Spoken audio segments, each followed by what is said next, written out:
বড় ভাই কাঁদতে আরম্ভ করলো। বড় ভাই যেমনই আপনার কাঁদে গো, ওই কান্নার আওয়াজ পাওয়ার পরে এবার আপনার যেন সঙ্গে সঙ্গে আপনার যেন ছোট ভাই সেও আপনার যেন জেগে উঠলো। ছোট ভাইকে আপনার যেন বলে, শোনো কান্না কেন করো? বড় ভাই বলে, তুমি কেন কান্না করো বলো? একে অপরে বলল, স্বপ্ন দেখেছি। দুজনের স্বপ্ন একবারে এ টু জেড আলাদা, কিছু নয়। দুটো ভাইয়ের কান্নার আওয়াজ যেন উঁচু হয়ে গেল। দুটো ভাইয়ের কান্না যাওয়া যেমন উঁচু হয়ে গিয়েছে, ওই উঁচু আওয়াজ শুনে আপনার হারিস ছিল ঘরের মধ্যে, সে যেন আর থাকতে পারলো না। বিবিকে বলল, বিবি গো, কোথা থেকে বাচ্চার কান্না আসে? বিবি আপনার যেন লুকানোর জন্য কোন কৌশল করে আপনার যেন তাকে ছুপাবে বলে বলছে, স্বামী গো, ওই দিকে বেরেন না দিয়ে নিজের দেখে নিজের শরীরের দিকে দেন, আরাম করুন, ঘুমাম। বলে কেন? বলে এই কারণে বলে যাই, বলে লক্ষ্য করতে হবে। বলে কি? বলে বাচ্চা কোন পড়োশির বাড়ি থেকে হয়তো আসে কান্নার আওয়াজ। হারিস বলে, না না, এতদিন ধরে কোনোদিন কান্নার আওয়াজ আসলো না, আজকে হঠাৎ করে তবু আওয়াজটা যেন অন্যরকম, খুব দুঃখের কান্নার আওয়াজ। এই বলে ঘর থেকে বেরিয়ে গেল। আর যেমনই ঘর থেকে বেরিয়ে যাব, আপনার যেন পাশে ঘরে দুই ভাই কান্না করছে বুঝে গেল। তাড়াতাড়ি করে হারিস আপনার যেন সেই ঘরের মধ্যে প্রবেশ করে গেল। দেখে দুটো ভাই কান্না করে, দুটো ভাইকে জড়িয়ে ধরলো। ধরার পরে বলছে, কে তোরা বল? পরিচয় হলো। পরিচয় হওয়ার পরে বলল, বলে শোন শোন, আজকে যেন খোঁজাখুঁজি করলাম, রাত দিন হয়ে গেল, পেলাম না, আর যাদেরকে খুঁজলাম তারা এখানে আছে। বিবিকে বলে, বিবি কেন তুমি বলনি আজকে ঘরে তাদেরকে ধরে রেখেছ? বিবি বলে, স্বামী গো, ওদের আমি মহাব্বত করি, ভালোবাসি, ওদেরকে আপনি ক্ষতি করবেন না। স্বামী বলল, হারিস বলল, বিবি আমি এদেরকে খোঁজাখুঁজি করতে গিয়া ঘোড়াটা হারিয়ে দিয়েছি, সময় নষ্ট করেছি, অনেক কষ্ট করেছি, আমি যেন থাকবো না, ছেলে দুটোকে নিয়ে যাব। ছেলে দুটো বলে, আল্লাহ পাক আপনাকে ভালো করবে, আপনি আমাদেরকে কষ্ট দেবেন না, আমাদেরকে কষ্ট দেবেন না, আমাদেরকে ছেড়ে দেবেন, আমরা চলে যাব। হারিস বলে, বলো এটা আর নয়, হাতের লাগালে পেয়েছি, এবার যদি হয় চলে গেলে আর পাবো না, অনেক টাকা পাবো রে। এই বলে আপনার ছেলে দুটোকে টানে। ছেলে দুটো কান্না করে যেতে চাই না। ছেলে দুটোকে বলল, শুধুমাত্র সকাল হতে দাও। আর বিবি হাত ধরে বলল, স্বামী গো, দরকার হলে আমাকে মারবেন, আমাকে কষ্ট দেবেন, জীবনে কোনো কষ্ট যদি আজকে নিবারণ করতে হয়, আর আমার যদি প্রয়োজন হয় আমাকে দিয়ে আপনি যেন সেটা নিবারণ করে নেবেন। তবে খোদার কসম করে বলি, এই বালক দুটোর গায়ে হাত দেবেন না। যদি হাত দেন, মারেন, কষ্ট দেন, আপনার জন্য জান্নাত হারাম হয়ে যাবে। বিবি আপনার যেন এত বলার পরে পারল না, টানতে লেগেছে, ঘর থেকে বের করতে লেগেছে, আনন্দ এসেছে। আপনার যেন বিবি পা ধরে ফেলল। আপনার তেমন পা ধরে বলে, ও স্বামী গো, এই বাচ্চা দুটোকে আপনি যেন দেবেন না। যদি ইয়াজিদের হাতে দেওয়া হয়, ইবনে জিয়াদের হাতে দেওয়া হয়, এদেরকে কতল করে দেবে। দরকার হলে আমাকে দেন, দরকার হলে কতল আমাকে করতে হবে। এই বালককে নয় বলে আপনার যেন বোঝানোর চেষ্টা করে, হলো না। দুটো ভাই যখন যেতে চাই না, আল্লাহ, দুটো ভাই চলে চলে গেট দিয়ে ফেলেছে। হারিস বলে, শোন, যদি তোরা না যাস রে আমার ডাকে, আমার ডাকে যদি না হাঁটিস রে, তোদের এইরকম করুণ কষ্ট হয়ে যাবে। যেমনই আপনার চলে চলবে দে দিও, আপনার যেন কষ্ট দিয়েছে। দুটো ভাই কান্না করে আর বলে, আল্লাহ, আমাদের কখন সময় হবে আমার নবী মুস্তাফার সাক্ষাৎ করে নেব। বালক দুটো কেঁদে যারে জার হয়ে গেল। ফোরাত নদীর তীরের দিকে যাওয়ার পরে চিন্তা করলো, আমি যদি ইবনে জিয়াদের কাছে নিয়ে যাই, কুফার সরজমিনের মানুষেরা যদি আমার কাছ থেকে পাকড়াও করে কেড়ে নেয়, তাহলে পারে আর রাখবে না, আর আমি হাজিরি করতে পারবো না, পয়সাটা পুরস্কার আমি পাবো না, কতল করব বলে ফোরাত নদীর তীরে যেমনই নিয়ে চলে গিয়েছে। তার স্ত্রী আপনার চোটে চলে গেল, হাত ধরলো, পা ধরলো, আবার শুনলো না। বিবি বলল, স্বামী গো, জীবন থাকতে আমার সামনে এই দুটো ছেলে কতল হয়ে যাবে, এটা আমি মেনে নিতে পারবো না। ছেলেকে যদি কতল করতে হয় তার আগে আপনার জীবন সঙ্গিনী আপনার বিবিকে কতল করতে হবে। বুক ফাটায়া চিৎকার করে বলি, ফিলিস্তিনে যদি একবার যেতে পারতাম কতই না ভালো হতো, ফিলিস্তিনে যদি একবার যেতাম কতই না ভালো হতো, তাদের সঙ্গী হয়ে যেতাম। ফিলিস্তিনে যাওয়ার জন্য কত মানুষ তৈরি, কিন্তু যদি বলা যায় চলো না কেন মসজিদ একবার চলে যাই, আমরা নামাজটা পড়বো, আল্লাহ পাকের কাছে দোয়া করব, আর আছে নাকি? আর আপনার জানো নাই, আপনার জানো মসজিদে যাবে না, মসজিদে গিয়ে আল্লাহর কাছে যদি আপনি ইবাদত না করে আল্লাহর কাছে চান হবে নাকি? এর জন্য বলছে মসজিদে যান, নামাজ পড়ুন, মসজিদে গিয়ে ইবাদত করুন, আল্লাহ পাক ভালোবাসবেন, নচেত ভালোবাসবে না। এ মুসলমান আমার ভাইরা, শুধু তাই নয়, তাই নয়, যেমন আপনার এইরকম ঘটনা ঘটে গেল, হারিস দেখলো আর নয়, তাড়াতাড়ি করে আপনার যেন তলোয়ার বের করলো, আর বের করার পরে নিজের বিবির গর্দানে মেরে দিয়া নিজের বিবিকে দুনিয়া থেকে বিতাড়িত করে দিল। বিবি হারালো, ঘোড়া আপনার যেন হারালো, এবার মনের আনন্দ সে পেল, বিবির দুঃখ নাই, দুনিয়া পেয়েছে, আর বিবির কি দরকার বলো না। বিরাদার ইসলাম, ঘোড়ার বেদনা ছিল মিটে গেল, এমন সময় বাচ্চা দুটোকে আপনার কতল করার জন্য প্রস্তুত হয়ে গেল।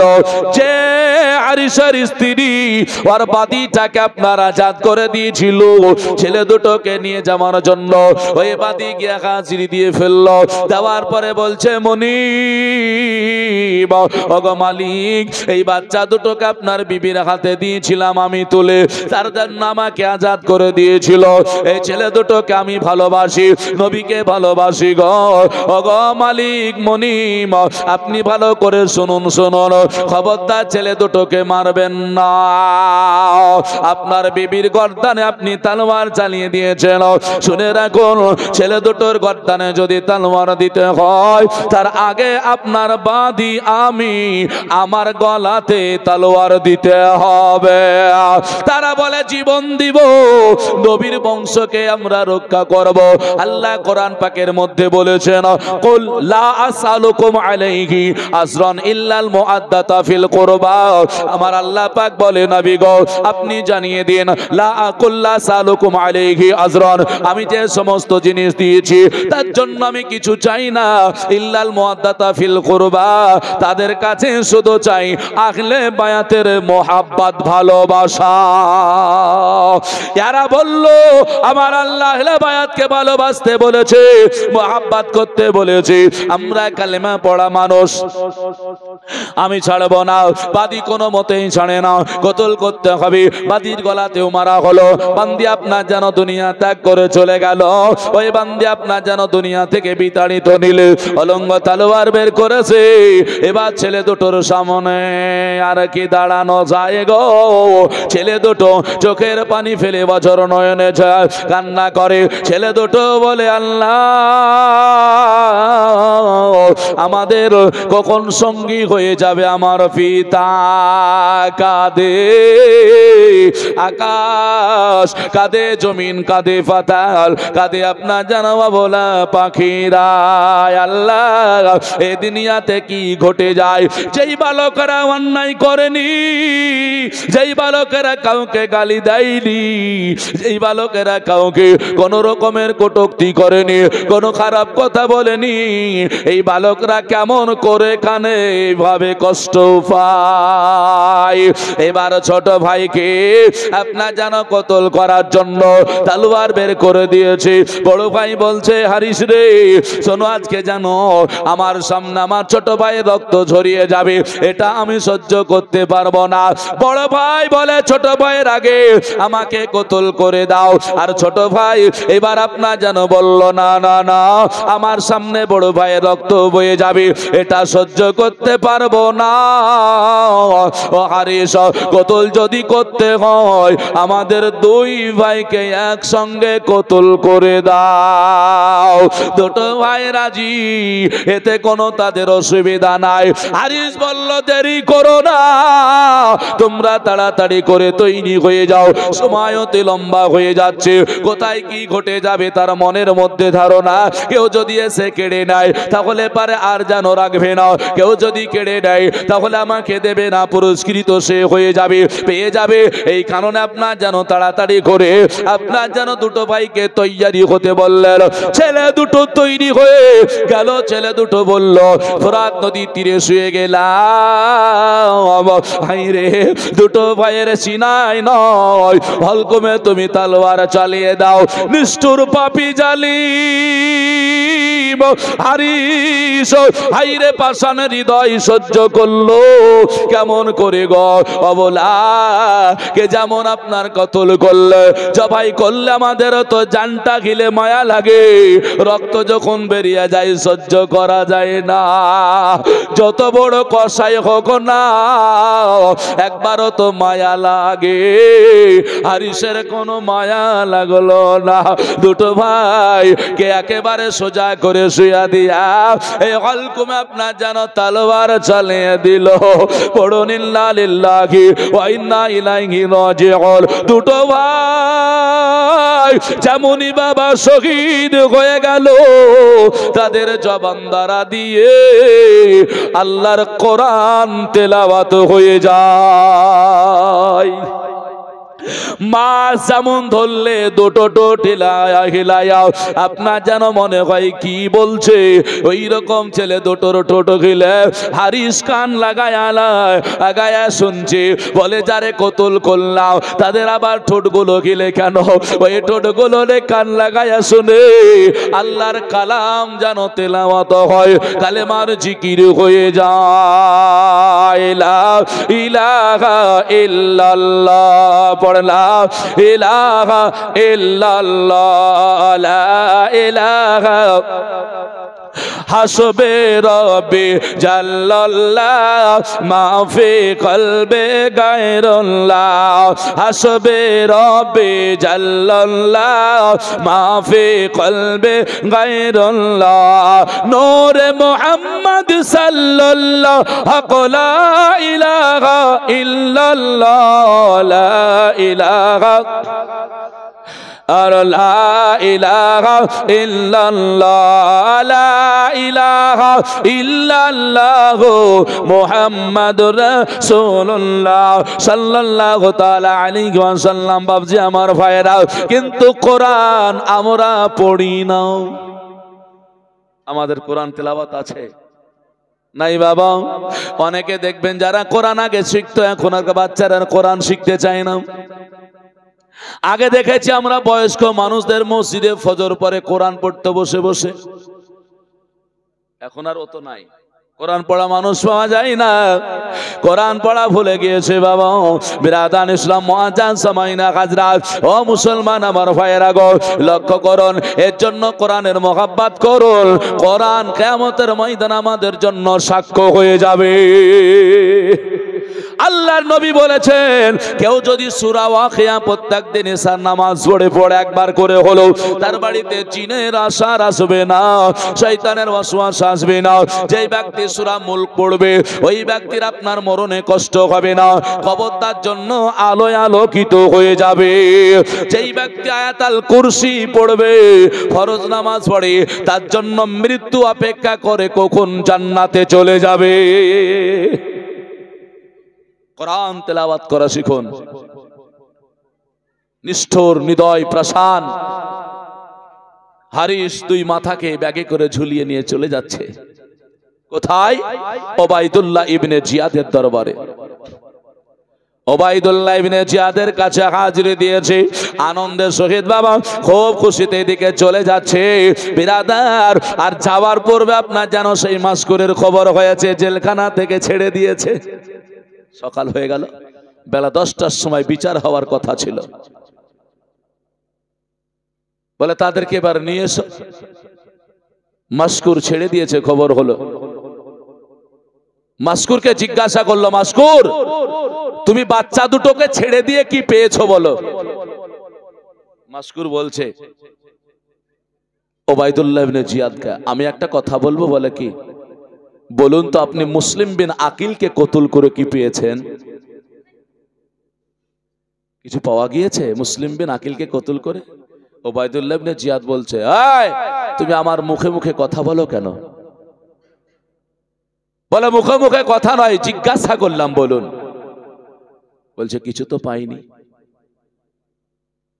আর মাসকুর মানে চলুন তাহলে বাচ্চা দুটোকে ছেড়ে দিয়ে আমি দুনিয়াতে কিছু পাই আর না পাই, কিয়ামতের ময়দানে নবী মুস্তাফার কাছে জবাবটা দিয়ে আমি জান্নাত যেতে পারবো। আর তুমি একটাই পেয়েছো, ওনাকে কতল করে জাহান্নামে যাওয়ার রাস্তাটা পেয়েছো। এই কথা বলাতে জনগণের সামনে ওবাইদুল্লাহ ইবনে জিয়াদ রেগে গেল। আমার সামনে কথা? জল্লাদকে বলল, জল্লাদ রে, বলে কি হলো? মাসকুরকে ধর, আর মাসকুরকে বেদ মারতে আরম্ভ কর, চামড়ার 500 চাবুকের আঘাত কর। আল্লাহু আকবার। যেমন এই কথা বলা, জল্লাদ ধরে ফেলল। মাসকুর বলছে আমার কোনো অসুবিধা নেই, আমাকে কতল করে দেন, শহীদ হয়ে যাব, অসুবিধা হবে না, তবে নবী বংশের কোনো ক্ষতি আমি হতে দেব না। আঘাত করছে, উনি পিঠ পেতে দিলেন, মারো, কত মারবে। প্রথম চাবুক মারা হলো। মাসকুর বলে বিসমিল্লাহির রহমানির রহিম। দ্বিতীয় চাবুক মারা হয়ে গেল। উনি বলছেন আল্লাহ তুমি আমাকে ধৈর্য ধারণ করার শক্তি দান করো। তৃতীয় চাবুক মারা হলো। উনি বলছেন আল্লাহ আমি তোমার নবীর বংশের ইজ্জত রাখতে গিয়ে চাবুক খাচ্ছি, অসুবিধা নাই। চতুর্থ আপনার যখন চাবুক মারা হলো, উনি বলছেন আল্লাহ শহীদ হয়ে যাব, অসুবিধা নাই, তবে তুমি আমাকে ইমানি গালাতে কবুল করো। জোরে বলি, একটুকু ব্যথা আঘাত, অন্য কোনো চিন্তা নাই। চিন্তা কি আছে? নবীর প্রেম ভালোবাসা। নামাজ পড়ে জান্নাতের গ্যারান্টি আছে? নাই, কিন্তু নবীর প্রেম ভালোবাসাতে জান্নাতের গ্যারান্টি আছে। ইতিহাস পড়ে দেখুন, বহু জীবনী, বহু কথা আছে যিনারা নবীর প্রেমে জান্নাতে চলে গিয়েছেন, নবীর ভালোবাসায় জান্নাত গিয়েছেন। এর জন্য আমাদেরকে লক্ষ্য করতে হয় বাপ, আল্লাহর ওলিদের সোহবাতে থাকতে হয়, কারণ আল্লাহর ওলিরা আমাদেরকে সেই পথ দেখিয়ে দেয়। জোরে বলি সুবহানাল্লাহ। মুসলমান আমার ভাইরা, আমাদেরকে লক্ষ্য করতে হবে আল্লাহ পাক রব্বুল আলামিন আমাদেরকে কি দিয়েছে সেটা জানতে হবে। কেন? আল্লাহর ওলিদের সোহবাতে থাকলেও আমার আল্লাহ রব্বুল আলামিন আমাদেরকে জান্নাতি বলে কবুল করবে। জোরে বলা যাবে না? বাবজি আমার ভাইরা, আপনাদের এলাকায় ওলি বিরোধী মানুষ আছে না নাই? আছে না? আছে।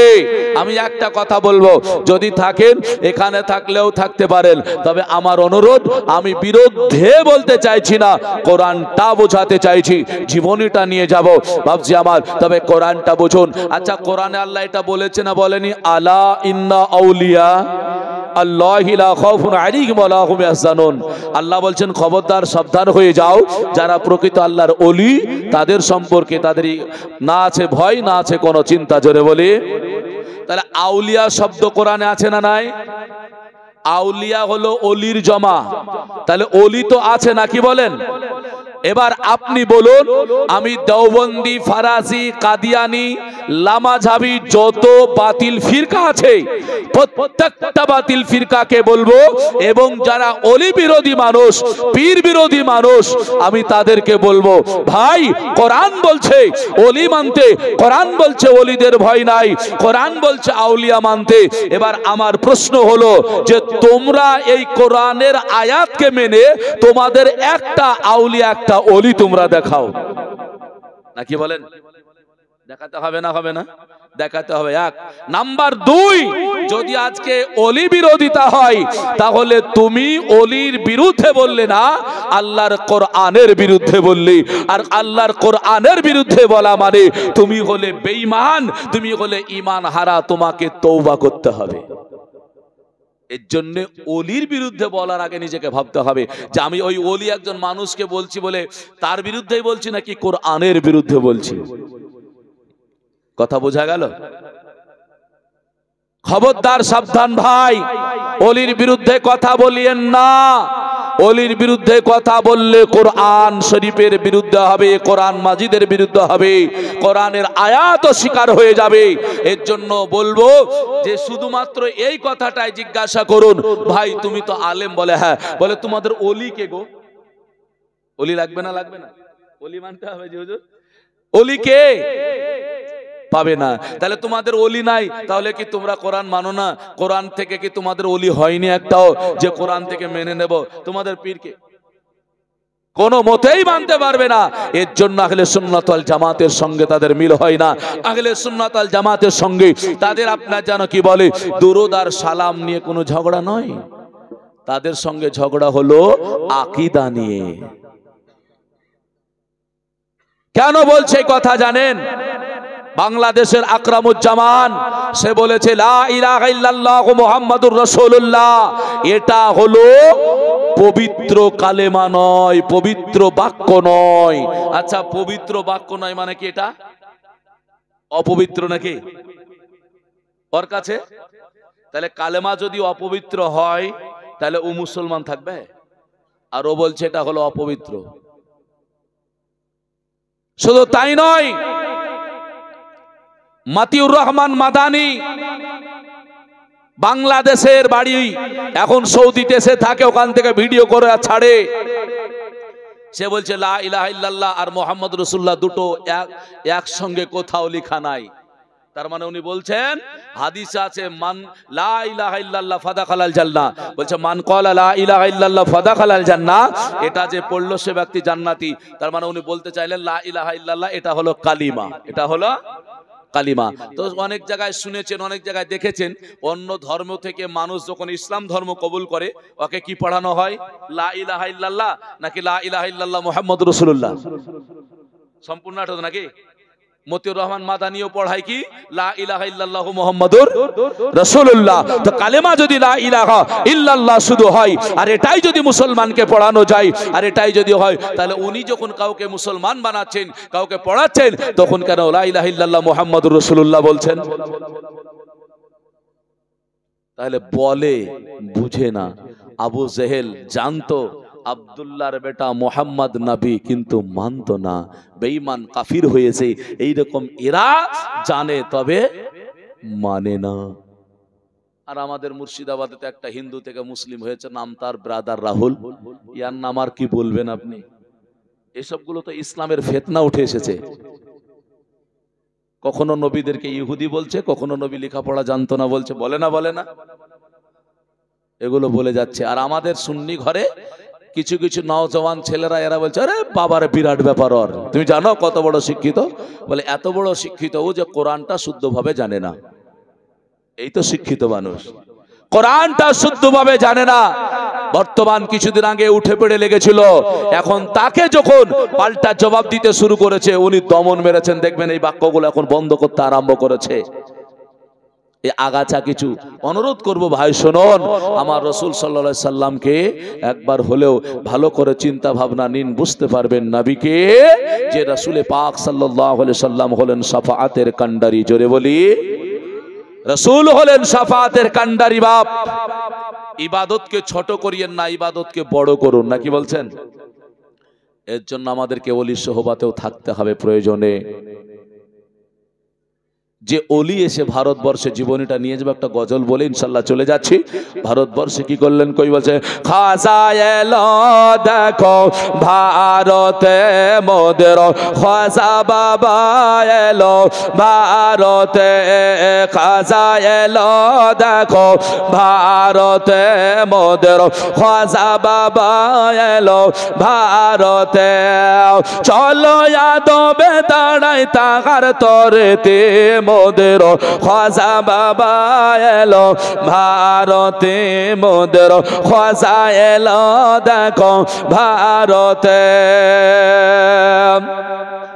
খাজা বাবা এসে তিনি দিল্লি আজমির করলেন জয়। এই দেখিয়া পিতৃরাজের বুকের ভিতর হলো ভয়, বুকের ভিতর হলো ভয়। খাজা বাবা এসে তিনি দিল্লি আজমির করলেন জয়। এই দেখিয়া পিতৃরাজের বুকের ভিতর হলো ভয়, বুকের ভিতর হলো ভয়। বসা ওঠ উঠে না তার, বসা ওঠ ওঠে না তার, খাজার ইশারাতে মোদের খাজা এলো দেখো ভারতে, মোদের খাজা বাবা এলো ভারতে। জোরে বলি, আপনারা খাজা গরিবে নওয়াজকে মানেন? কবি বলছেন আল্লাহ আল্লাহ কি শান্তাহার দেখো না চাহিয়া, আনা সাগর পানি নীল লোটাতে ভরিয়া।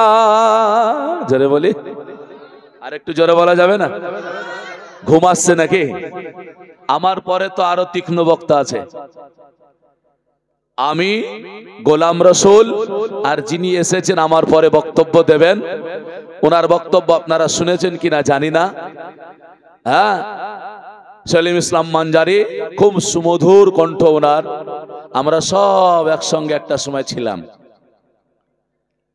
বিরাদান ইসলাম, যাই হোক, খাজা গরিবে নওয়াজ রহমাতুল্লাহ আলাইহির রওজায় আমরা তিনজনে একসঙ্গে ছিলাম, ওখানে আমরা গিয়েছিলাম। কবি বলছেন আল্লাহ আল্লাহ কি শান্তাহার দেখো না চাহিয়া, আনা সাগর পানি নীল লোটাতে ভরিয়া, লোটাতে ভরিয়া। চিনে নিল সবাই, চিনে নিল সবাই তাহার কারামতে, মোদের খাজা এলো দেখো ভারতে, মোদের খাজা বাবা এলো ভারতে।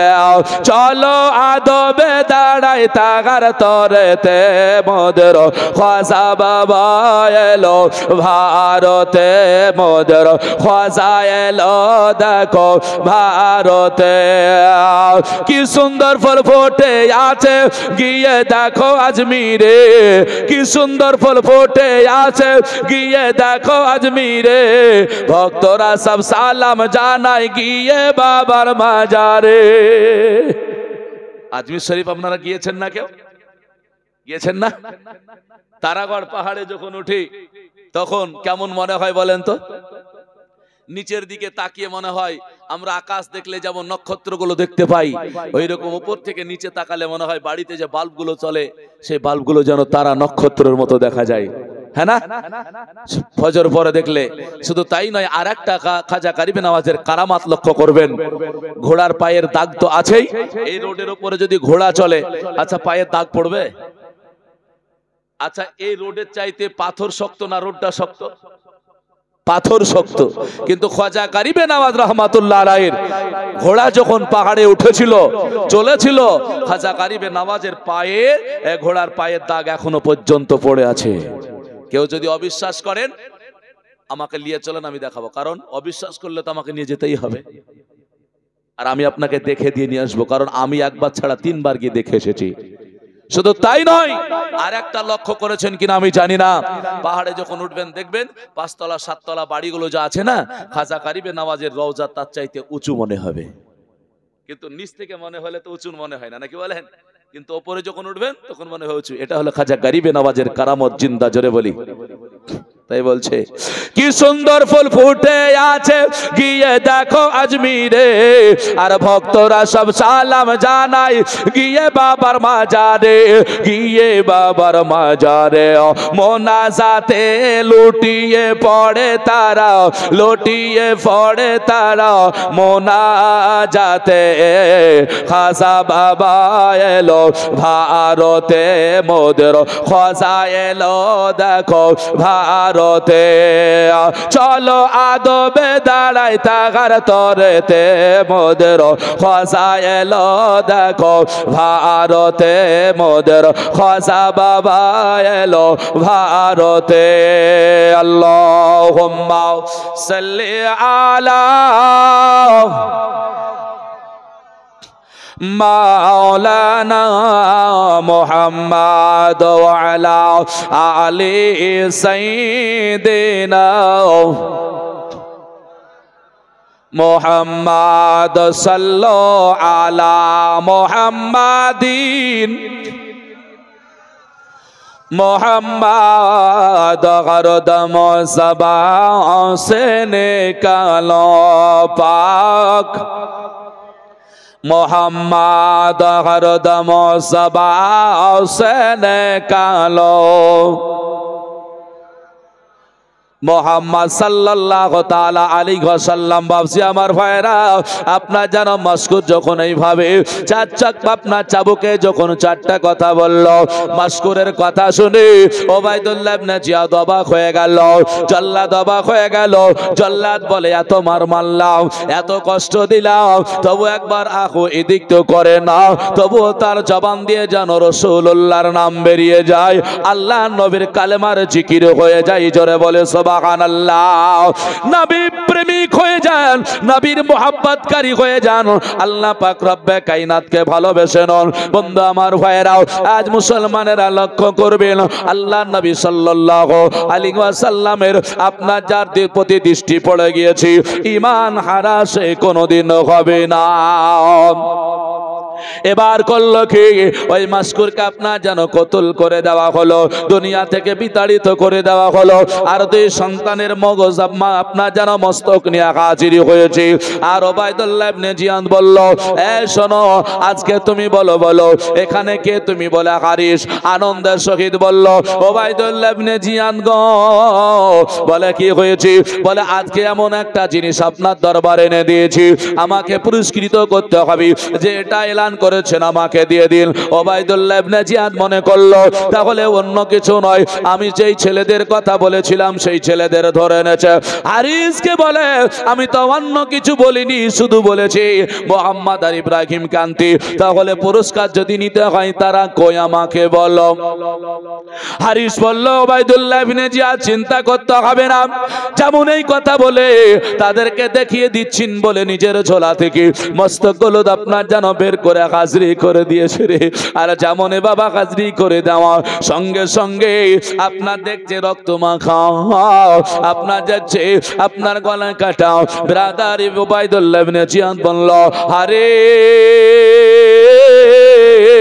আজকে বলো বলো এই আজকে এই অবস্থা কে করেছে বলো হারিস বলল কেন আমি তো করেছি গর্দান কেটেছি ওরে হারিস রে গর্দান কেটে কে আনতে বলেছে এতিম ছেলে আজকে যাদের বাবা নাই মা নাই আজকে তাদের দুনিয়া থেকে তাড়িয়ে দিয়েছে দুনিয়া থেকে চলে গিয়েছে আর ওই ছেলে দুটোকে ধরে আনতে বলেছি মস্তক কেন কাটা রে হারিস বলে ওবাইদুল্লাহ ইবনে জিয়াদ গো মনে করেছি কেউ যদি আজকে আমার কাছ থেকে কেড়ে নেয় পুরস্কার পাবো না কেউ যদি আমার কাছ থেকে ছিনিয়ে নেয় এর জন্য মস্তক কেটে এনেছি ওবাইদুল্লাহ ইবনে জিয়াদ বলল শোনো এই মস্তক যদি তুমি না কেটে আনতে তাহলে ভালো হতো যদি তুমি আনতে পারোনি তুমি ধরে পাকড়াও করে কাউকে দিয়ে খবর দিতে আমি সিপাহী দিয়া আমি আজকে সৈন্য দিয়ে তাদের দুই ভাইকে আমি তুলে নিয়ে আসতাম কিন্তু গর্দান কেটেছো কেন তুমি আমাকে বলে দাও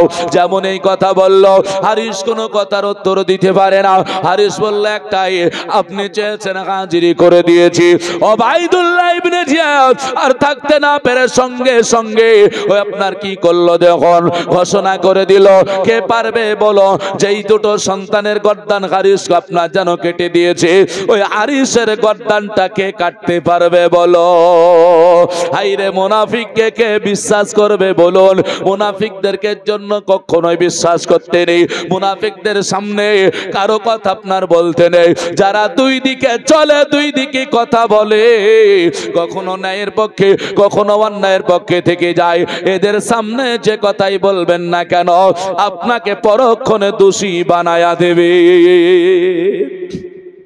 কখনো এই কথা মুনাফিকদেরকে আপনারা বলবেন না মুসলমান আমার ভাইরা, চলুন না কেন এগিয়ে যাই। আল্লাহর নবী সাল্লাল্লাহু আলাইহি ওয়াসাল্লামের আপনার যেন বংশের দুই মস্তক পড়ে আছে। যেমন এই কথা বলা হলো, মুক্তার বলে তার নাম, সে আপনার যেন খাড়া হয়ে গেল। হওয়ার পরে বলল, ও ইবনে জিয়াদ, আজকে যদি অনুমতি পাওয়া যায় হারিসের গর্দানটা আমি যেন উড়িয়ে দেব। একবারও ভয় করলো না আমাকে হয়তো আবার মারবে কিনা বলে। আপনার যেমনই খাড়া হয়ে গেল, নবী প্রেমিক মানুষ ছিল বাবা, সঙ্গে সঙ্গে উবাইদুল্লাহ ইবনে জিয়াদ এলান করলো, যাও তোমার যদি এত বড় মনের আশা থাকে আর দেরি করো না, তাড়াতাড়ি করে চলে যাও, চলে যাও আর হারিসের মস্তকটাকে উড়িয়ে দাও। যে হারিস যে বালকে আপনার পাকড়াও করে নিয়ে গিয়ে পুরস্কার লোভে পুরস্কার পাবো বলে বিবিকে হারিয়েছিল, বাদীকে হারিয়েছিল, ঘোড়াকে হারিয়েছিল, এবার হারিস নিজেকে আপনার যেন ধ্বংস করতে চলেছে। এর জন্য অন্যায় অপরের যদি আপনি করেন গো, আপনার একদিন আসবে। তাই মানুষ বলে, রাস্তায় কাটা দিলে কাটা তোমার পায়েই ভুকি। কাউকে থুতু দেওয়ার আগে চিন্তা করো, অপর দিকে থুতু ফেললে থুতুটা তোমার গায়ে আগে আসবে। আসবে না? আসবে না? এর জন্য মুসলমান লক্ষ্য করতে হবে। হারিসকে পাকড়াও করে নিয়ে আপনার যেন চলতে আরম্ভ করলো। উবাইদুল্লাহ ইবনে জিয়াদকে বলল, একে কোথায় কতল করা যাবে?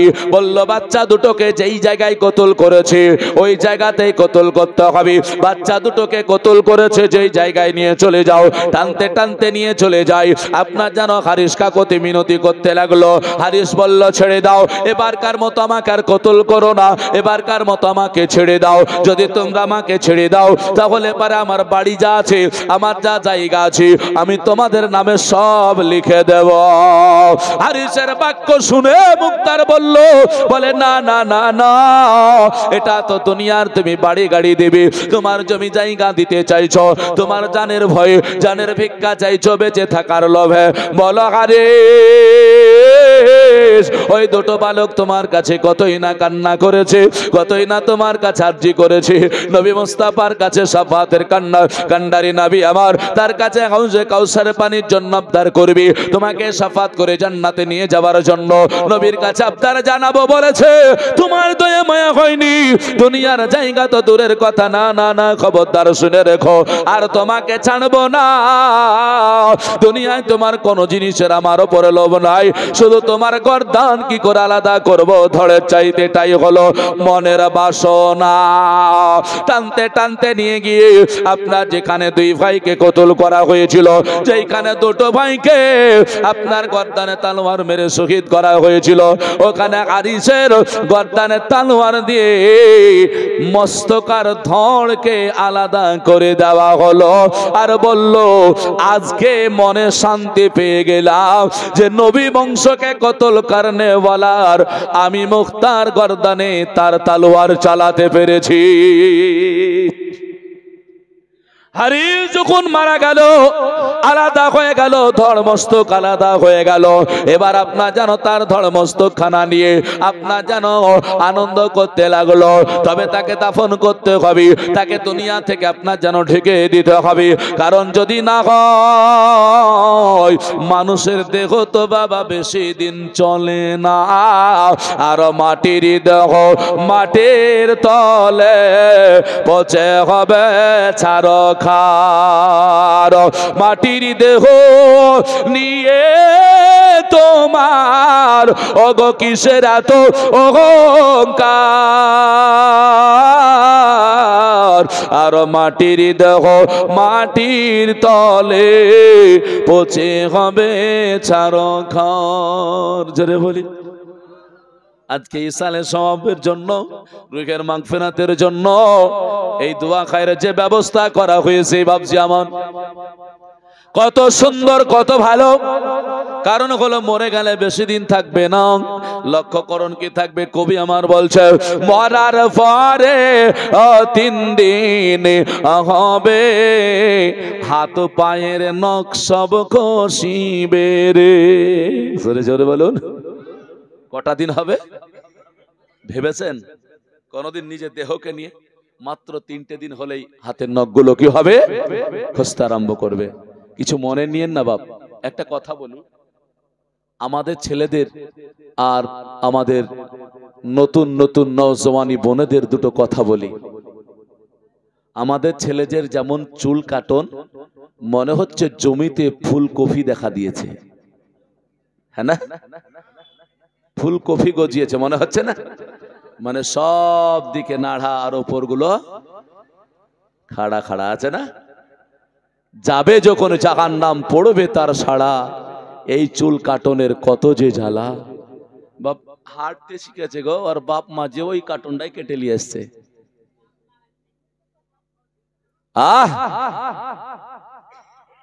শুনে রাখুন, এই কাঠ যে কেটেছে আর এই কাঠের যে শুরু করেছে, ওই ব্যক্তি জাহান্নামে যাবে। আর ও যদি জাহান্নামে যায় তো এর সোহবাত যারা আছে, এই কাটন যারা কাটছে, এরাও জাহান্নামে যাবে, সন্দেহ নেই। ইসলাম কোথায় টিকাবেন বলুন? আপনাকে আমি দেখেন, ক্যামেরা হচ্ছে, একটা কথা শোনাচ্ছি। একটা ছেলের আমি চুল দেখছি করে, খোদার কসম বলছি আপনাকে, চুলটা দেখলাম তো এই দিকগুলো ছোট ছোট তো আছে, সামনের দিকে বড় বড়। মুসলমানের ছেলে কি করেছে জানেন? একেবারে সেম হিন্দুদের টিক্কি যেমন রাখে, সেম এই দিককার গুলো ছোট, তার পরের গুলো বড়। আর হিন্দুদের টিক্কির মতো কিছু চুল ও আগে থেকেই কাটেনি, ওই চুলগুলো বড় হয়ে এতটা বড় হয়েছে, নাক পার হয়ে যাচ্ছে। আল্লাহু আকবার। মুসলমান লক্ষ্য করুন, হিন্দু তাদের ধর্মে তারা টিক্কি রাখে, আমাদের মুসলমান কাটতে কাটতে ওরা টিক্কি রাখতে আরম্ভ করে দিল। আর কি হয়, আমাদের ধর্মের মানুষ গর্ব করে আমরা বলতে পাচ্ছি না, যারে ওরা তো আমাদের ধর্মটা নিয়ে নিল। আমাদের জলসা জুলুসে ওরা কতটা লোক আসে গো, কতটা আসে? আসে আসে না বললেই চলে। আর ওদের যদি অনুষ্ঠান হয়, একবার আমাদের ছেলেরা গিয়ে ঢাপ লাগিয়ে দেয়, লাগায় না, লাগায় না? একজন সাঁওতাল বলে উঠলো, এবারকার ভোটের পরে একটা অনুষ্ঠান হয়েছিল, সেটা হলো গান বাজনা স্টেজ তৈরি করে, এই রকম করে, আর স্টেজ তৈরি করে বক্স যখন চলছে, তারপরে মদের আড্ডা হলো, সাঁওতাল মেম্বার হয়েছে। ওই সাঁওতাল বলেছে, বলে আমাদের ধর্মটা মুসলমানেরা নিয়ে নিল। নারায়ে তাকবীর, नाराए तकबीर, नाराए रिसालत, मसला के आला हजरत हजरत मौलाना मोहम्मद सलीम इस्लाम मंजारी साहब। ए देखें चले एसेছেন, মানে আমার সময় শেষ, আমার ট্রেন ঠিক টাইমে পৌঁছে গিয়েছে। ব্রাদার নামতে হবে, স্টেশনে চলে এসেছে, তবে গাড়ি যতক্ষণ অপেক্ষা ততক্ষণ, গাড়ি ইনশাআল্লাহ ছেড়ে দেবে আর প্যাসেঞ্জার নেমে যাবে।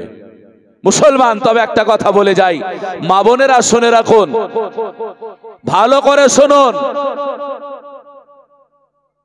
মেয়েদের হাতে মেহেন্দি লাগায়।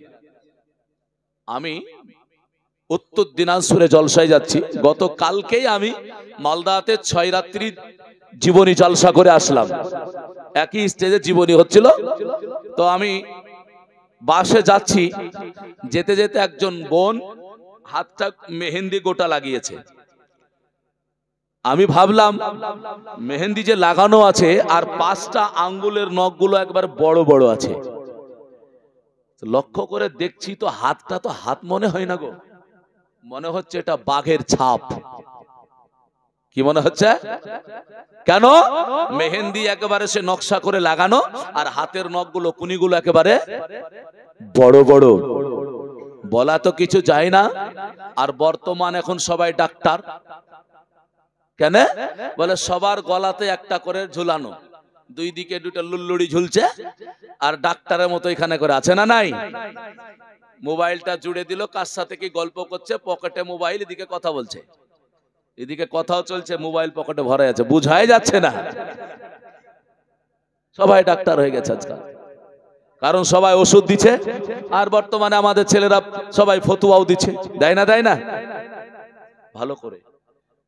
তো বুঝুন, ওই মেয়েটা যে মেহেন্দি লাগিয়েছে, নখ গলা যে বড় বড় করেছে, আচ্ছা বলেন নখ রাখা এটা কাদের অভ্যাস বলতে পারবেন আপনারা? কুনি রাখা কাদের অভ্যাস? এটা হলো জঙ্গলের পশুদের অভ্যাস, নাকি? জঙ্গলের পশুদের অভ্যাস। জঙ্গলের পশুরা হাতে নখ রাখে, পায়ে নখ রাখে। আল্লাহর নবী বলেছেন, আমার মা বোনেরা শুনুন, আপনাদের ভালাইর জন্য বলছি, আল্লাহর রাসূল সাল্লাল্লাহু আলাইহি ওয়াসাল্লাম বলেছেন নখ ছোট করো, মাথার চুল বড় করো। মেয়েরা বলছে নখ বড় করব, মাথার চুল ছোট করব। করে না করে না? মায়েরা ইন্তেকাল করে গেলে, মা জাতিরা ইন্তেকাল করলে মায়েদের মর্যাদা কে দিয়েছে? স্বয়ং আল্লাহ। মায়ের মর্যাদা দিয়েছে রাসূলুল্লাহ, মায়েদের মর্যাদা দিয়েছে সরকার। আল্লাহ পাক বলছে, বলে শোনো, তোমার মা হলো এমন একজন ব্যক্তি, আমার রাসূলের মুখ থেকে শুনে নাও। নবী বললেন, আল জান্নাতু তাহতা আকদামি উম্মাহাতুকুম। নবী বললেন, জান্নাত যদি পেতে হয় তোমার বাড়িতে তোমার মায়ের কদম তলে চুমা দিয়ে দাও। জান্নাতের চৌকাঠ তোমার বাড়িতে তোমার মা বসে আছে। এ মা, আজকে তাদের মর্যাদা আল্লাহ পাক দিলেন, তো রাসূলুল্লাহ দিলেন। সরকার দেখলো, বলে ইসলাম দেখেন আল্লাহ দিয়েছে, রাসূল দিয়েছে, মর্যাদা সরকার থাকতে না পেরে সরকার দিল মায়েদেরকে কন্যাশ্রী, সরকার দিল মায়েদেরকে রূপশ্রী, সরকার দিল মায়েদেরকে আজকে পদশ্রী। মায়েদেরকে আল্লাহ পাক রব্বুল আলামিনের মর্যাদা থেকে আস্তে আস্তে মায়েদেরকে সরকার আবার কি দিল দেখেন, বলে স্বামী চাকরি করে, স্বামী যদি মারা যায় তাহলে মা আজকে দুনিয়ার বুকে স্ত্রী হিসাবে স্বামীর পেনশনের টাকাটা মায়েরা পায় না, পায় না? কিন্তু স্ত্রী যদি চাকরি করে আর স্ত্রী যদি মারা যায় আর স্বামী যদি বেঁচে থাকে, স্বামী পেনশন পায়, তাহলে ছেলে পায় না, মেয়ে পায়। সরকার দিল, মায়েদের মর্যাদা সবাই দিল, কিন্তু মায়েরা মর্যাদা নিজে নিতে জানলো। রাসূল বলছেন, চুল কেটে ছোট করো না। বলে কেন? তোমার চুলটা মারা গেলে দুটো ভাগ করা হয়, সিনাতে তুলে দেওয়া হয়, মেয়েদের চুল সিনাতে তুলে দেওয়া হয়। রাসূলুল্লাহ আমার বললেন, শোনো, তোমার সিনায় দেওয়া হচ্ছে মানে সিনা ঢেকে দেওয়া হচ্ছে। তুমি যদি ইচ্ছাকৃত অনিচ্ছাকৃত চুল যদি উঠে যায় আলাদা কথা, মাসফুরান মাসলা আছে, কিন্তু ইচ্ছাকৃত যদি হয় তাহলে হবে না, নাকি বলেন? ইচ্ছাকৃত হবে না, কারণ ইচ্ছাকৃত আমি হাতে শুধুমাত্র এটা ওটা লাগাচ্ছি আর ঘা করছি আর তায়াম্মুম করে নামাজ পড়বো, হবে? হবে না। আর যদি আমার ইচ্ছাকৃত না হয়ে অনিচ্ছাকৃত ঘা হয়ে থাকে তায়াম্মুমে হবে না? হবে না? হবে। তাহলে ইচ্ছাকৃত চুল উঠে গেলে আর চুল তুললে কি হবে? ইচ্ছাকৃত চুল উঠবে না, তাহলে পরে উঠে গেলে মাসফুরান, কোনো অসুবিধা নেই। আর চুল কেটে কেটে যদি সিনা না ঢাকে, তাহলে দুনিয়ার মানুষ মেয়েদেরকে, আমার ছেলেদেরকে 3 খানা দেয়, মেয়েদেরকে 5টা কাপড় দেয়। 5 খানা কেন? এদেরকে যদি 500 খানা কাপড় দিয়ে ঢেকে দেওয়া হয়, কবরে গিয়ে ফারিস্তা এদেরকে অলুঙ্গ বলে সম্বোধন করে আল্লাহর কাছে সাক্ষ্য জানায়, আল্লাহ তোমার এই বান্দিটা তোমার এই জগতে চুল কেটে ছোট করেছে, এই চুলটাই তার সিনা ঢাকেনি, অলুঙ্গ হয়ে কবরে এসেছে। জান্নাত যাওয়ার রাস্তা নাই। মা বোনেরা শুনুন, চুল কাটিয়েন না। চুল যদি কাটতে আদেশ থাকতো তাহলে হজে গিয়ে যেমন ছেলেরা নাড়া করে ওই রকম মেয়েদেরকেও নাড়া করতে দিত, নাকি? আল্লাহ রাসূলের জন্য বলেছে, না, মহিলাদের মর্যাদা চলে আছে, সম্মান চলে আছে, সৌন্দর্য চলে আছে। এই চুল যদিও মেয়েরা হজ করে তাহলে আঙ্গুলে একটা ব্যাড় দাও, 1 ইঞ্চি হয়তো হবে, অতটুকুই কাটো, বেশি নয়। নবী বলেছেন তবুও চুল কাটা হবে না, এতটুকুই, বাড়তি কাটা যাবে না। আর আমরা বলছি না না না, রাসূল কি বলেছে দেখে লাভ আছে? দুনিয়ার কথাটা লিখবো, আল্লাহর কথাটা নয়, রাসূলের কথাটা নয়, ঠিক কিনা বলুন? বিরাদার, তাহলে লক্ষ্য করুন আল্লাহর হাবিব সাল্লাল্লাহু আলাইহি ওয়াসাল্লাম কি বলছেন। আমি বসে রেখে বেশি আলোচনা করব না, 2-1টা কথা শুনে রাখুন। আল্লাহ পাক রব্বুল আলামিন বলছেন, বলে তোমরা দুনিয়ার মডেলটাকে দেখো না, কারণ মডেলটা হলো তোমাদের দুনিয়ার গুনাহ, আর আমি যেটা বলছি সেটা হলো নেকি। আমার কথাটা মেনে চলো, তোমরা সওয়াব পাবে, আর তোমরা যদি দুনিয়ার মডেল মেনে চলো তোমরা গুনাহে ডুবে যাবে। আল্লাহ না করুক, আল্লাহ যেন আল্লাহর কোরআন রাসূলের হাদিস ইজমা কিয়াস নামাজ রোজা সৎ হয়ে ঈমান নিয়ে যেন কবরে যেতে পারে সেই তৌফিক দান করুক সকলে বলি আমিন। আমি দুই সন্তানের ইমাম মুসলিম বিন আকিলের ছেলের ঘটনাগুলো তুলে ধরেছিলাম। কারবালার প্রান্তরে অনেক কাহিনী আছে, আল্লাহ আল্লাহ রসুলের জীবন আলোচনা করে শেষ হবে না। আমি তো নগণ্য ছোটখাটো একজন ব্যক্তি, আমার চাইতে বড় বড় যিনারা আছেন তিনারা তো জানেন, কত জানেন আল্লাহ পাক ভালো জানেন। তবে আপনাদেরকে বলবো ঈমান ও আমল আকীদা ঠিক রাখুন, আল্লাহ পাক জান্নাতবাসী করবে। আমি বলবো শুনুন, বর্তমানের ছেলেরা আপনারা যে কাজ করছেন, নাভির উপরে হাত বাঁধছেন, এগুলো অন্যায় করে ফেলছেন। বলে আপনি বলবেন না অন্যায় করিনি, ঠিকই তো আছে। বলে আমিও জানি ঠিক আছে, কিন্তু অন্যায়টা বললাম কেন? বলে ওই অন্যায় ফিতনা হচ্ছে। ইমাম নিচে বাঁধছে, আপনি ওপরে বাঁধছেন, মুসল্লি নিচে বাঁধছে, আপনি ওপরে বাঁধছেন। ইমাম মুসল্লির মধ্যে কোনো মিল হচ্ছে না, ইমাম মুক্তাদির মধ্যে মিল হচ্ছে না। তাহলে নামাজটা ইমামের যদি হয় তাহলে মুক্তাদির হবে না, মুক্তাদির যদি হয় তাহলে ইমামের হবে না। আপনাকে একটা ফয়সালা নিতেই হবে, নাকি বলেন? একটা ফয়সালা আপনাকে নিতেই হবে। বলে কেন? ইমামতি করলে যে 6টা শর্ত আছে, ইমাম হওয়ার জন্য 6টা শর্ত। এই শর্তটা বলেই একটা শর্ত, আর এটা বোঝানোর জন্য বলছি। আল্লাহ রাসূল সাল্লাল্লাহু আলাইহি ওয়াসাল্লামের আমলে আল্লাহর নবী সাল্লাল্লাহু আলাইহি ওয়াসাল্লাম দেখলেন একজন ব্যক্তি, উনি আপনার যেন পশ্চিম দিকে মুখ করে থুতু ফেলে দিলেন, পশ্চিম দিকে মুখ করে থুতু ফেললেন। আল্লাহর নবী বলছেন যে একে কি তোমরা ইমাম বানিয়েছো? বলে জি হুজুর। তো রাসূল আমার বললেন একে কাল থেকে আর ইমাম বানাবে না, কাল থেকে একে কি বানাবে না? জোরে বলুন, ইমাম। কেন? তাহলে উনি কিন্তু অন্য কেউ না, নবীর আশিক। তো রাসূল বলছেন একে ইমাম বানাবে না। তো বলছে কেন হুজুর? তো বলছেন যে ইমাম এই কারণে বানাবে না, এই ব্যক্তি কাবা শরীফের পশ্চিম দিকের কিবলা দিকের ইজ্জত করেনি। জোরে বলুন, আর একটু জোরে বলা যাবে না? যে কাবা শরীফের ইজ্জত করেনি, কাবার কি বলে কাবার দিকের ইজ্জত করেনি, কাবা শরীফের নয়, কাবার দিক অর্থাৎ পশ্চিম দিকে কাবা, কাবার দিকের ইজ্জত করেনি। কাবা আছে বলে থুতু ফেলে দিছে, এটা সম্মান করলো না।